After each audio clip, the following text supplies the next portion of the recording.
우리가 읽은 본문은 솔로몬 왕이 아들에게 주는 훈계에 대해서 말합니다.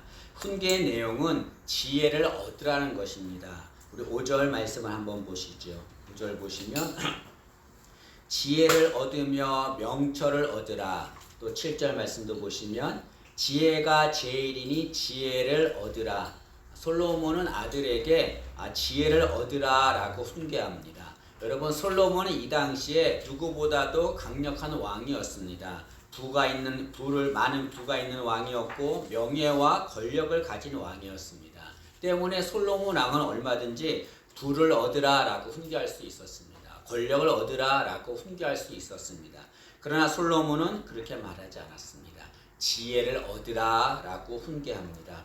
솔로몬은 왜 지혜를 얻으라고 훈계합니까? 부도 아니고 명예도 아니고 권력도 아니고 지혜를 얻으라고 훈계합니까? 그것은 이 솔로몬 왕이 살아보니까 가장 인생에서 중요한 것이 지혜라는 것을 알았기 때문에 그렇습니다. 여러분, 간혹 부모들이 자식들 고생시키지 않게 한다고 자식들에게 물질만 주는 부모들이 있습니다. 물질이 자식들한테 도움이 되죠. 그러나 물질보다는 지혜를 가르쳐야 합니다. 왜냐하면 물질은 언젠가는 사라지고 맙니다. 그러나 지혜는 영원하죠. 탈무드에 보면 이런 내용이 있습니다. 물고기를 잡아주면 하루를 살 수 있지만 물고기를 잡는 지혜를 알려주면 평생을 살 수 있다라는 말이 있습니다. 이만큼 지혜가 중요한 거죠. 이 세상에서 우리에게 필요한 많은 것들이 있습니다. 중요한 많은 것들이 있습니다. 그러나 가장 중요한 것은 지혜입니다. 그래서 솔로몬 왕이 지혜를 얻으라고 훈계합니다. 또 우리 7절 말씀도 보면 솔로몬 왕은 지혜가 제일이다 라고 말합니다. 여기 제일이다 라고 하는 것은 최고로 중요하다는 거죠. 무엇보다 이 세상에서 가장 중요하고 가장 최고가 무엇이냐? 그것은 지혜다 라고 말하고 있습니다. 여러분, 잠언은 1장부터 9장까지는 이 아버지가 아들에게 전하는 10가지 훈계가 기록되어 있습니다. 우리가 읽은 본문은 그 중에서 5번째 훈계입니다. 그런데 이 본문의 훈계는 다른 9가지 훈계와 차이점이 있습니다. 그게 뭐냐면 다른 9개의 훈계는 다 내 아들아 라고 시작합니다. 그럼 한번 보시죠. 2장 1절 한번 보시죠. 2장 1절 보시면 내 아들아 라고 말합니다. 3장 1절도 보시면 내 아들아 라고 말하지요. 5장 1절도 보시면 내 아들아, 6장 1절도 내 아들아, 7장 1절도 내 아들아 라고 단수로 얘기합니다. 그러나 5번째 훈계하는 지혜를 얻으라는 오늘 훈계는 내 아들들아 라고 복수로 말합니다. 1절 말씀 보시면 아들들아 라고 복수로 말하죠. 왜 이것에만 복수로 말합니까? 그것은 다른 것보다 지혜를 얻는 것이 가장 중요하기 때문에 많은 사람들이 반드시 지혜를 얻어야 된다는 것을 말하는 거죠. 이처럼 지혜를 얻는 것은 무엇보다 중요합니다. 때문에 우리는 무엇보다 지혜를 얻어야 되죠. 그럼 여러분, 지혜를 얻으면 어떤 유익이 있습니까? 오늘 본문은 2가지를 말합니다. 첫째는 지혜를 얻으면 지혜가 우리를 보호하고 지켜줍니다. 6절 말씀을 보시죠. 6절 보시면 지혜를 버리지 말라. 그가 너를 보호하리라. 그를 사랑하라. 그가 너를 지키리라. 여기 그는 지혜를 말하는 거죠. 여러분, 지혜가 우리를 보호하고 우리를 지켜줍니다. 때문에 우리는 지혜를 얻어야 합니다. 인생을 살다 보면 어려움을 당할 때가 많습니다. 그런 어려움을 당할 때 지혜가 그 어려움에서 우리를 보호하고 지켜줍니다. 여러분, 다윗이 마온 지역을 지켜주었습니다. 근데 그 마온 지역에는 나발이라고 하는 자가 살고 있었습니다. 그래서 어느 날 다윗이 양식이 필요해서 나발한테 양식을 달라고 도움을 요청합니다. 여러분, 나발은 당연히 다윗의 요청을 들어줘야 되죠. 왜냐하면 다윗이 자신을 지켜주기 때문에 그렇습니다. 나발은 어떻게 했습니까? 나발은 다윗의 요청을 거절합니다. 거절할 뿐만 아니라 다윗을 무시하고 모욕을 줍니다. 이 나발의 행동은 선을 악으로 갚는 미련한 짓이었습니다. 다윗은 분노합니다. 그래서 군사 400명을 데리고 나발을 죽이러 갑니다. 나발은 지금 죽을 상황에 놓여 있습니다. 그런데 그런 상황에서 나발의 아내인 아비가일이 지혜롭게 행동합니다. 아비가일은 다윗이 요청한 양식을 만듭니다. 그리고 그걸 다윗에게 보내요. 그리고 다윗을 찾아가 나발이 잘못한 자신의 남편인 나발이 잘못한 것에 대해서 용서를 구합니다. 그러자 다윗은 나발을 죽이려던 마음을 접는 거죠. 여러분, 나발은 미련한 행동 때문에 죽을 상황에 있었습니다. 그러나 그 아내 아비가일의 지혜 때문에 나발은 죽을 상황에서 보호를 받게 된 거죠. 이처럼 지혜는 어려움에서 우리를 보호하고 지켜줍니다. 여러분, 건물에서 기초는 무척 중요합니다. 왜냐하면 건물의 기초가 튼튼하면 아무리 바람이 불어도 건물은 무너지지 않습니다. 그러나 겉이 아무리 좋아도 그 건물의 기초가 없으면 작은 바람에도 건물은 무너지고 맙니다. 지혜는 기초와 같습니다. 지혜가 있으면 어려움을 당할 때 우리는 무너지지 않습니다. 그러나 지혜가 없으면 어려움을 당할 때 우리는 무너지고 맙니다.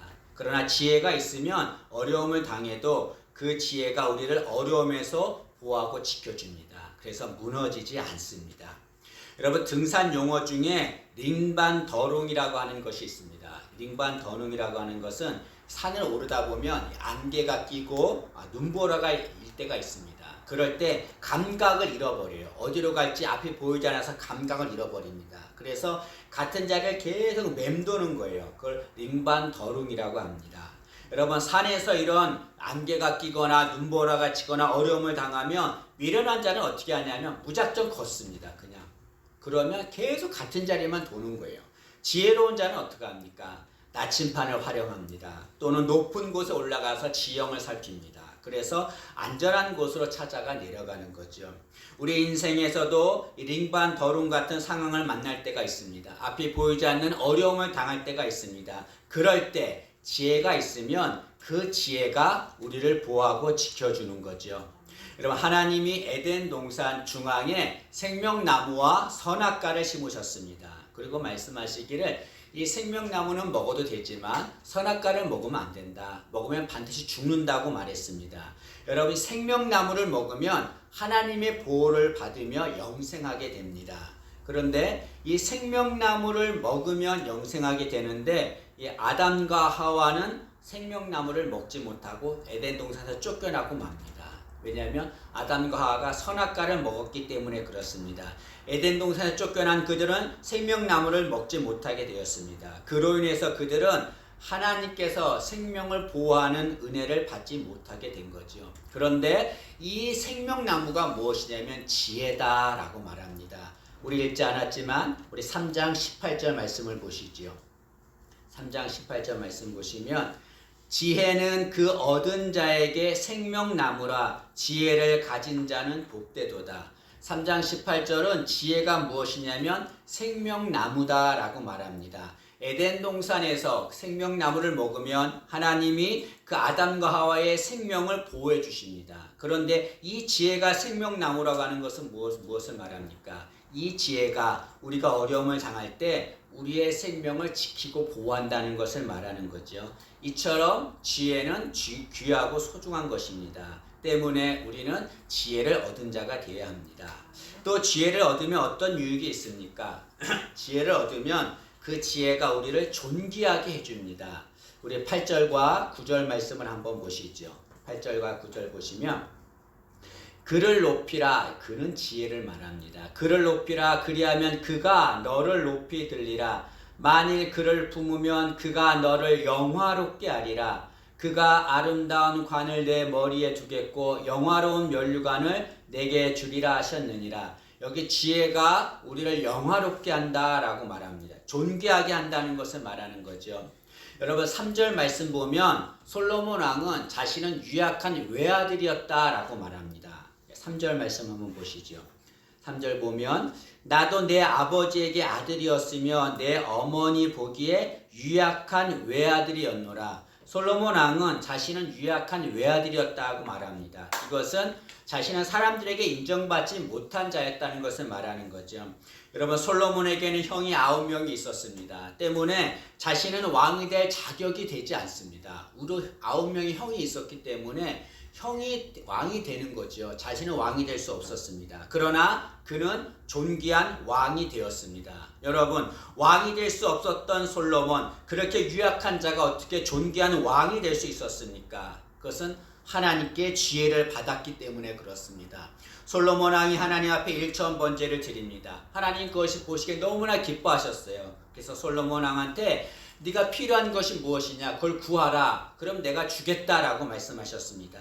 그자 솔로몬 왕이 뭐라고 말하냐면, 하나님, 저는 작은 아이입니다 라고 말합니다. 이것은 유약한 자라는 거죠. 하나님, 저는 정말 작은 아이입니다. 연약하고 유약한 자입니다. 그러면서 말하기를, 제가 이 백성들을 잘 다스릴 수 있도록 저에게 지혜를 주세요 라고 요구합니다.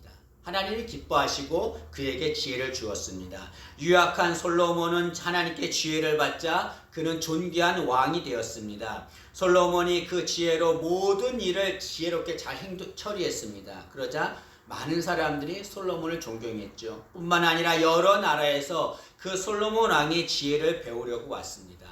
이처럼 지혜는 우리를 존귀하게 하는 거죠. 그러나 여러분, 지혜를 얻으면 지혜가 우리를 존귀하게 하지만 지혜를 거부하면 존귀한 자가 되지 못합니다. 솔로몬에게는 르호보암이라고 하는 아들이 있었습니다. 솔로몬이 죽자 그의 아들 르호보암이 왕이 되었습니다. 그런데 이 르호보암은 지혜로운 노인들의 조언을 듣지 않았습니다.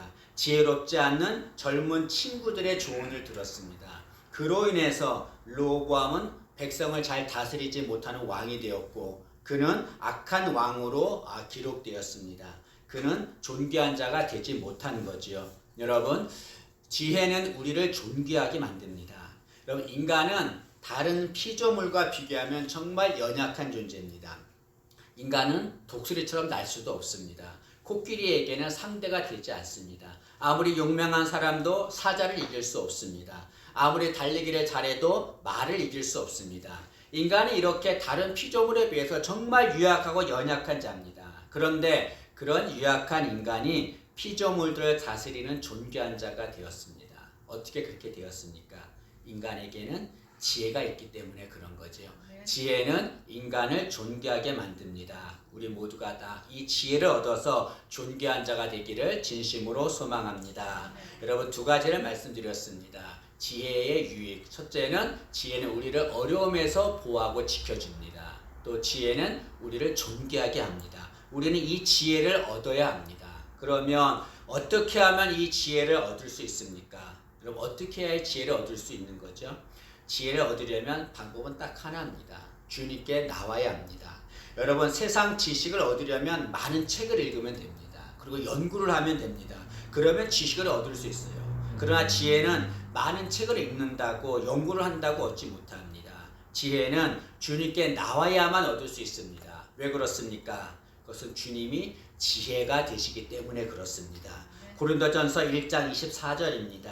그리스도는 하나님의 능력이요 하나님의 지혜니라. 고린도전서 1장 30절입니다.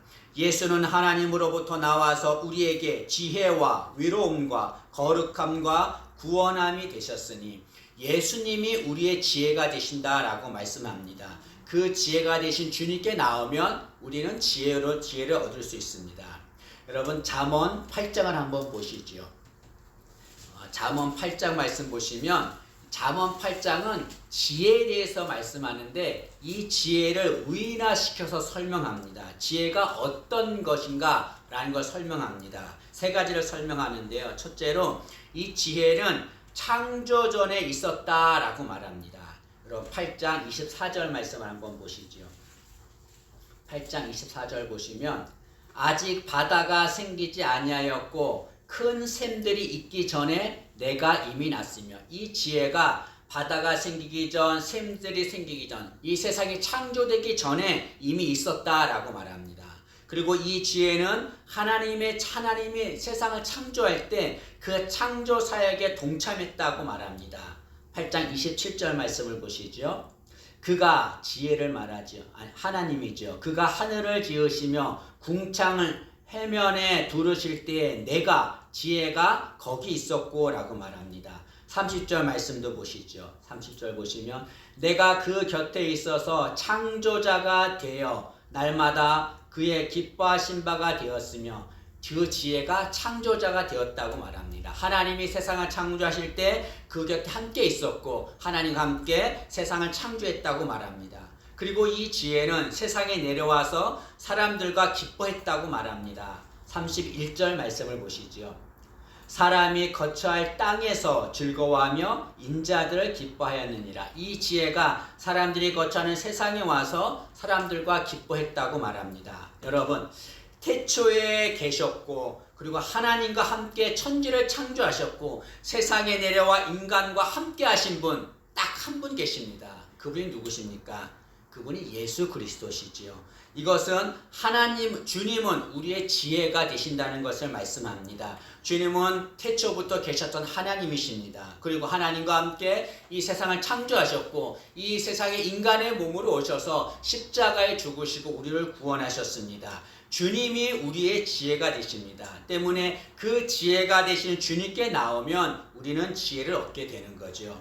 여러분, 인생에서 중요한 것은 어디에 있는가가 아닙니다. 인생에서 중요한 것은 내가 어디로 향하는가입니다. 여러분, 우리는 어디로 향해야 합니까? 우리는 우리의 지혜가 되시는 주님께로 향해야 합니다. 그 주님께 나와야 합니다. 그럴 때 우리는 참 지혜를 얻게 될 줄로 믿습니다.